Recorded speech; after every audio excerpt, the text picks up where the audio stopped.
Friends of Pt Peron are helping nature heal from quite a lot of insults over the years.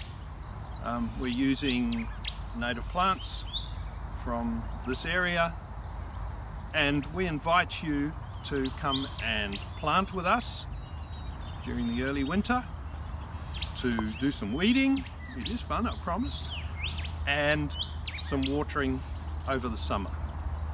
Behind me you can see some of the magnificent tuits that are now habitat for cockatoos. Under the tuits we know there are quenda, the southern brown bandicoots, and all around are these gorgeous wattles in flower at the moment, and at least 19 other flowering plants on the Cape.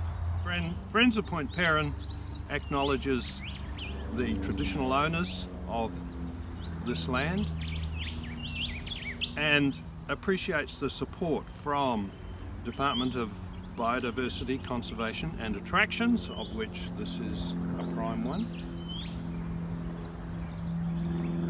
There's the funding, generous funding from Coast West in the Planning Commission, the help from Coast Care based in Kwinana, the wonderful rubbish cleanups by the City of Rockingham's litter busters who clean up the road verges, and Native Plants WA, who carefully grow all the seedlings that we plant. There are public toilets that way along the waterfront, also public toilets at the launching ramp at the causeway. They're about 5 minutes at most away by car from here.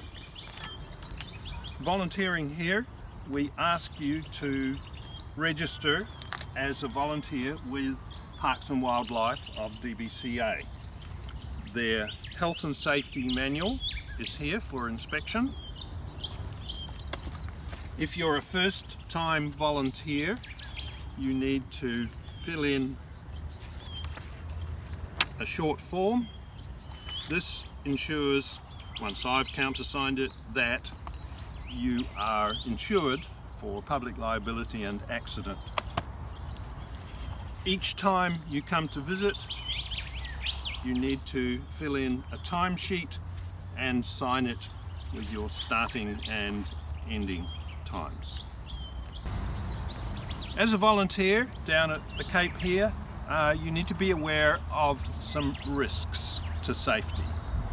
The first one are these sticks and twigs, and wearing glasses is important if possible.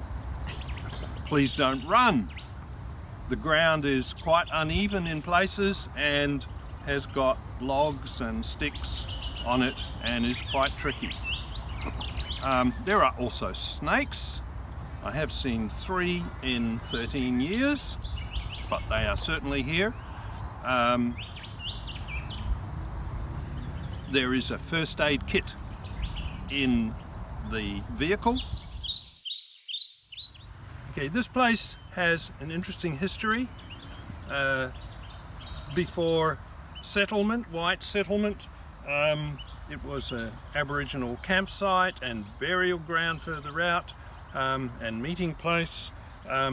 There's a dreaming of the sand whiting, which is now part of our logo, and also a gecko.